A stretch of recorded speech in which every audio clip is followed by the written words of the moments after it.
Starting में मंजू सिंह को 28 साल की जेल हो जाती है क्योंकि इसने एक मैरिड कपल का मर्डर कर दिया था, सिर्फ कुछ पैसे चुराने के लिए। फिर मूवी 28 साल के बाद जेल में शिफ्ट होती है। मंजू अभी बुढ़ी हो चुकी है, जल्द ही इसकी सजा कंप्लीट हो जाएगी। मंजू ने अभी तक जेल में अच्छा कनेक्शन बना लिया था। यह बाहर अपने आशिक को कॉल करके जरूरत का सामान अंदर मंगाती रहती है, पर सामान के अलावा कोई बात नहीं करती। जबकि शंभू मंजू को वन साइडेड लव करता है। मंजू के एक कॉल करते ही आज रात सामान जेल के अंदर लेकर आ जाएगा। आज ही न्यू जेलर प्रकाश यहाँ आ जाता है। प्रकाश ऊंच नीच वाले जाति भेदभाव को बहुत मानता है। बंदे ने न्यू क्वार्टर भी बनवाने से मना कर दिया, वरना पता नहीं कौन कौन सी कास्ट के लोग वहां आकर काम करेंगे और इसके घर को गंदा करेंगे। प्रकाश न्यू क्वार्टर बनवाने का काम खुद के यहाँ से जाने के बाद स्टार्ट कराने को बोलता है। फिर नाइट में मंजू गार्ड को पैसे खिलाकर गेट खुलवा लेती है। शंभू आज ट्रीट के लिए दारू की बोतल लाया था क्योंकि आज इसका बर्थडे है। फिर शंभू अपनी फैमिली के बारे में बताता है कि इसकी वाइफ बहुत अच्छी थी, बट अभी उसकी डेथ हो चुकी है और बेटे को पढ़ाने और विदेश भेजने के लिए उधार लिया था। बेटे को तो कामयाब बना दिया, बट अब वो शादी करके वहीं सेटल हो गया है। शंभू को कभी कॉल भी नहीं करता, तो अभी उधार उतारने के लिए ही जेल में दारू के बोतल जैसी चीजें इल्लीगली अंदर लाता है और जेल की सब्जी को बाहर ले जाकर बेचता है। पर मंजू को तो अब अपनी फैमिली की इतनी भी यादें नहीं आती है। मंजू को नहीं पता है कि अब बाहर आकर कहाँ जाएगी। इसकी तो अब ये जेल ही घर बन चुका है और यहाँ के लोग इसकी फैमिली। फिर शंभू सब्जियां लेकर बाहर जाने लगता है, पर गेट पर गार्ड्स इसे चेकिंग के लिए रोक लेते हैं। एक गार्ड को शंभू की सब्जी वाली इनकम से प्रॉब्लम है, तो वो सब्जियां काट देता है। फिर इन्हें मार्केट में बेचना भी हार्ड होता है, पर शंभू तो लगा हुआ है अपने काम में। Next day Nadeem new jailer को एक गुंडे की फेलकम बोतल और फ्लावर्स लाकर देता है। जेल में एमएलए का भाई केशव बंद है, वहीं नदीम के हाथों बोतल भिजवाया था, पर प्रकाश ने बोतल फोड़ दी और नदीम को भी ऐसे गुंडों से दूर रहने की सलाह दी। प्रकाश भले ही ऊंच नीच की थिंकिंग से गंदा आदमी हो, पर ड्यूटी ईमानदारी से करता है। उधर जेल में कुछ न्यू कैदी आए हैं, उनमें नैना भी एक है। नैना बहुत डरी हुई थी, ऐसा लग रहा था कि नैना ने कोई क्राइम किया ही नहीं है। मंजू भी नैना को देखते ही समझ गई कि नैना कोई क्राइम नहीं की होगी। फिर मंजू को बाकी कैदियों से पता चला कि बैंक में मैनेजर ने पैसों की हेराफेरी की और इल्जाम नैना पर डालकर इसे जेल पहुंचा दिया। नाइट में मंजू अपनी एक गार्ड फ्रेंड के साथ दारू पी रही थी। मंजू बिहेवियर से अच्छी है। मंजू पर 2 खून का इल्जाम है, पर सभी को लगता है कि शायद मंजू ने खून नहीं किया है। पर अब इन सब से क्या फर्क पड़ता है, मंजू अपनी सजा तो पूरी काट चुकी है, जल्दी बाहर आ जाएगी। फिर नेक्स्ट डे कुछ कैदियों की कॉल हियरिंग थी, तभी केशव भी दिखाया जाता है। बंदा गाड़ी में बैठने के पहले उसके टायर के आगे 2 कुत्तों को मरने के लिए रख देता है और कोई भी गार्ड उसे नहीं रोकता। केशव बहुत बड़ा क्रिमिनल है, ये किसी को जान से मारने के पहले कभी नहीं सोचता। अभी बस में केशव की नज़र नैना पर पड़ती है। नैना केशव से खुद को छिपाने की कोशिश कर रही थी, केशव उसको देख रहा था। फिर कोर्ट आने पर केशव ने महिला वार्डन रजनी से नैना के बारे में पता लगा लिया। केशव रजनी को उसकी बेटी की जान की धमकी दिया था, तो रजनी को बताना पड़ा। फिर कोर्ट में आज नैना को बेल मिल ही जाती, पर केशव ने लॉयर को डराकर बेल नहीं होने दी। फिर जेल में प्रकाश आज चेकिंग के लिए आता है और कैदियों की कंप्लेंट सुनने भी प्रकाश सभी की हेल्प करना चाहता है। यहाँ मंजू प्रकाश का नाम सुनते ही शॉक हो जाती है। मंजू को कोई तो याद आ रहा था, पर अभी भूल चुकी है। फिर नाइट में नैना अकेले रो रही थी क्योंकि वह बेकसूर है। तब मंजू नैना को चुप कराती है और उसे आदत डालने को बोलती है, क्योंकि जेल में सभी यही बोलते हैं कि वह बेकसूर है। फिर नेक्स्ट डे केशव जेल से बाहर निकलने का ड्रीम देख रहा था। इलेक्शन सर पर है, इसलिए एमएलए केशव को शांत रहने को बोला है।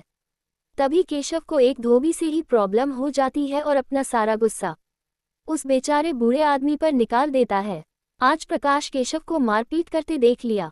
प्रकाश केशव को सॉलिटरी कन्फाइनमेंट में डाल देता है ताकि बाकी कोई कैदी ऐसी हरकत ना करें। पर यह बात एमएलए और आईजी तक चली गई और ऊपर से केशव को रिलीज करने के ऑर्डर आ गए, वरना एमएलए प्रकाश को ही किसी केस में फंसा देगा। तब प्रकाश को मजबूरन केशव को बाहर निकालना पड़ा। केशव बाहर आकर प्रकाश को धमकी वाला कॉल करता है। उसकी वाइफ, सिस्टर और मां के बारे में गलत बोलता है। अब प्रकाश से कंट्रोल नहीं होता और प्रकाश सीधा जेल में जाकर केशव को बहुत मारता है। फिर ऐसे ही छोड़कर चला जाता है। तब ड्यूटी केशव के चमचेगार नदीम की थी। उधर नैना आज अपने सेल में नहीं थी और मंजू को नींद नहीं आ रही थी तो बाहर घूमने के लिए निकलती है। नैना को कुछ आवाजें आती हैं, पर आगे का सीन कट होकर सीधा नेक्स्ट मॉर्निंग में शिफ्ट हो जाता है। केशव रात को जेल से भाग गया। प्रकाश की वायलेंस वाली बात भी बाहर आ जाएगी, पर प्रकाश को अपनी नहीं पड़ी। वो तो बाकी स्टाफ को इंक्वायरी में सब कुछ सच बोलने को बोलता है। नेक्स्ट डे इंस्पेक्टर अतीत सिंह इंक्वायरी करने आ जाता है। प्रकाश अतीत के काम में बिल्कुल टांग नहीं अड़ा रहा था, बल्कि अतीत को शंभू के साथ केशव की सेल चेक करने भेज दिया। यहाँ शंभू का बिहेवियर थोड़ा अजीब लगता है, जैसे इसे जेल के बारे में कुछ भी नहीं पता है। फिर अतीत केशव की सेल की चेकिंग करता है, पर वहाँ कुछ नहीं मिला, बस सामान टूटा हुआ था। केशव के भागने वाली नाइट नदीम की ड्यूटी थी, तो अतीत नदीम को बुलाकर उससे नाइट के बारे में सब कुछ पूछता है। नदीम अपनी गलतियां तो छिपा लेता है, पर प्रकाश की सारी बात बता देता है कि प्रकाश उस नाइट बहुत गुस्से में आया था और अतीत को बहुत ज्यादा मारा था। अतीत फिर एक एक करके सभी गार्ड्स और जेल में बंद कैदियों से उस नाइट के बारे में पूछा, पर सभी ने एक ही बात बताई, किसी को उसके अलावा कुछ नहीं पता था। फिर एक बार अतीत को पता चला कि केशव नैना के पीछे पागल हो गया था। वो नैना के साथ सोना चाहता था, इसलिए अतीत नैना को बुलाकर उससे भी सवाल किया। नैना बताई कि यह केशव को नहीं जानती, ना ही कभी उससे मिली थी। केशव बस इसके साथ कोर्ट किया था। अब अतीत को शक होने लगता है। फिर नाइट में अतीत गार्ड्स को साथ में बैठकर गप्पे मारते देखता है और जाकर उनके बीच बैठ जाता है। बातों बातों में अतीत को पता चल गया कि उस नाइट प्रकाश के अलावा शंभू भी जेल में आया था। शंभू ने जेल के अंदर सब्जियां लगाई हुई है, वही लेने आया था। फिर बाहर जाते हुए जब गार्ड्स ने सब्जी की चेकिंग की तो उसे गुस्सा आ गया था। शंभू खुद अपनी सब्जियों को काट कर दिखाने लगा था। अभी मूवी फ्लैशबैक में जाती है। शंभू उस रात सब्जियों के साथ केशव की लाश भी बाहर लाया था, इसलिए खुद ही सब्जी को काट कर दिखा रहा था ताकि कोई शक ना करे। फिर अतीत शंभू की दुकान और घर तक आ गया। अतीत को शंभू की फैमिली की स्टोरी पता चल गई थी कि वो कर्ज उतारने के लिए सब्जियां बेचता है, पर यह बात शंभू खुद पहले क्यों नहीं बताया, क्यों छिपा रहा था। इसलिए अतीत को शंभू पर शक हो गया है। शंभू के घर पर अतीत को एक बड़ा फ्रिज मिलता है। शंभू बोला कि एक कैदी ने जेल से छूटने के बाद इसे गिफ्ट किया था। शंभू इसी में अपनी सब्जियां फ्रेश रखता है और केशव की डेड बॉडी उस टाइम उसी फ्रिज के अंदर थी, पर अतीत को अभी कोई भी क्लू नहीं मिला था। बस शक था कि शायद शंभू केशव को अपनी सब्जी वाली रिक्शा में बाहर लाया हो। आज अतीत का इन्वेस्टिगेशन का लास्ट डे है, कल इसे वापस जाना है, पर अतीत को जेल से कुछ भी पता नहीं चला कि केशव जेल से भागा कैसे और उसे भागने की जरूरत क्यों पड़ी थी, क्योंकि जेल में तो उसको वीआईपी ट्रीटमेंट ही मिल रहा था। फिर नेक्स्ट डे अतीत वापस जाने से पहले प्रकाश से मिलता है और उससे सवाल करता है कि प्रकाश केशव को क्यों पीटा, जबकि जेलर का काम तो कैदियों को सुधारने का है। प्रकाश इन सवालों से गुस्सा हो जाता है। इसको लगता है कि यह जेल इसकी है और यह किसी भी बदतमीज कैदी के साथ ऐसे बिहेव कर सकता है। तब अतीत प्रकाश की यही स्टेटमेंट अपनी रिपोर्ट में लिखने की धमकी देता है, पर प्रकाश को इससे भी फर्क नहीं पड़ता। प्रकाश तो ये भी बोल दिया कि अगर इसे केशव बाहर कहीं मिल गया तो उसे जान से मार देगा। बस फिर अतीत की रिपोर्ट में एक जेलर की ऐसी स्टेटमेंट की वजह से और एमएलए की वजह से प्रकाश को सस्पेंड कर दिया गया और केस यही क्लोज हो गया। फिर नाइट में शंभू केशव की डेड बॉडी को जमीन में दफना दिया। ऐसे ही 11 महीने बीत जाते हैं। अब तक मंजू भी जेल से बाहर आ गई थी और एक दिन खबर आती है कि कंस्ट्रक्शन का काम करते हुए किसी का कंकाल मिला है। आईजी डरकर अतीत को कॉल करता है, क्योंकि अगर वो डेड बॉडी केशव की हुई तो फिर एमएलए आईजी और अतीत दोनों की जॉब खा जाएगा। अभी के लिए आईजी अतीत को वहां इन्वेस्टिगेट करने भेज देता है कि वह डेड बॉडी किसकी है और उसको किसने मारा। फिर फॉरेंसिक टेस्ट से कंफर्म हो गया कि वह डेड बॉडी केशव की ही थी। अब आईजी अतीत को बस 3 दिन का टाइम देता है। 3 दिन में केशव के कातिल को ढूंढना होगा, वरना अतीत की जॉब गई। अतीत पहले इसी केस को इतने दिनों तक इन्वेस्टिगेट करके सॉल्व नहीं कर पाया था, इस बार बस 3 दिन में कैसे सॉल्व करेगा। अतीत फिर जेल में पता करने पहुंच जाता है। बस इस बार गुस्से में अतीत ने सबसे पहले नदीम को सवाल करने बुलाया। नदीम ही केशव का पाला हुआ कुत्ता था, तो उसे जरूर कुछ पता होगा जो कि नदीम अब तक नहीं बताया है। इसलिए अतीत नदीम को बैट से मारते हुए इस बार सच बताने को बोलता है। नदीम आज सच बताता है कि उस नाइट प्रकाश से मार खाने के बाद नदीम ने रजनी मैडम को कॉल किया था। रजनी महिला वार्डन है, वह फीमेल कैदियों का ध्यान रखती है। कॉल करने के बाद केशव पीछे वाले गेट से महिला वार्ड में चला गया था। कुछ देर के बाद भी जब केशव वापस नहीं आया और नदीम की ड्यूटी का टाइम खत्म होने वाला था तो नदीम केशव वाली खाली सेल को ही लॉक करके वहां से निकल गया। इससे ज्यादा नदीम को कुछ नहीं पता। अब अतीत रजनी के पास जाकर उससे सच निकलवाता है। रजनी ने बताया कि इसके हस्बैंड के ऑपरेशन के लिए केशव पैसे दिया था और बदले में ये केशव के साथ रात बिताया करती थी। उस नाइट केशव इसके साथ नहीं बल्कि नैना के साथ रात बिताने को कॉल किया था। रजनी ने मना किया तो केशव इसकी बेटी की धमकी देने लगा था।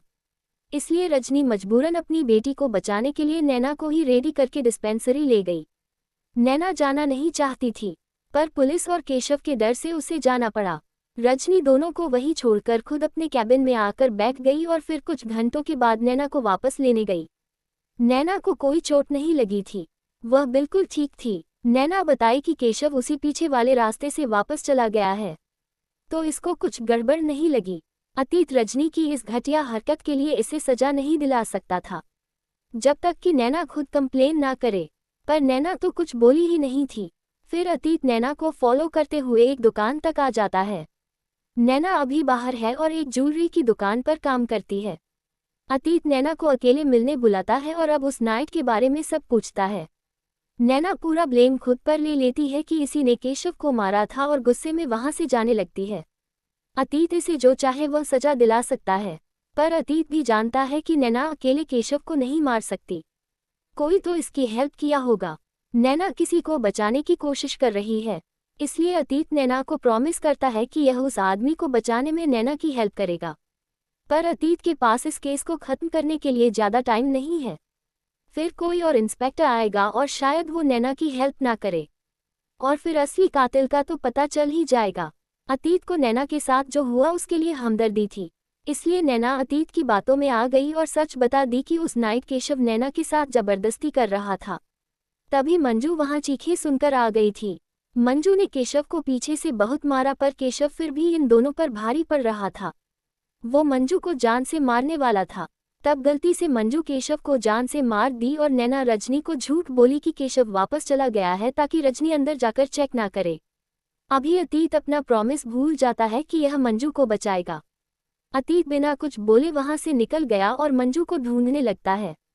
नैना बताई थी कि मंजू अभी पहाड़ों में कहीं काम करता है। फिर अतीत मंजू की जेल वाली दोस्तों के साथ भी मीठी मीठी बातें करके मंजू के बारे में सब पता लगा लेता है।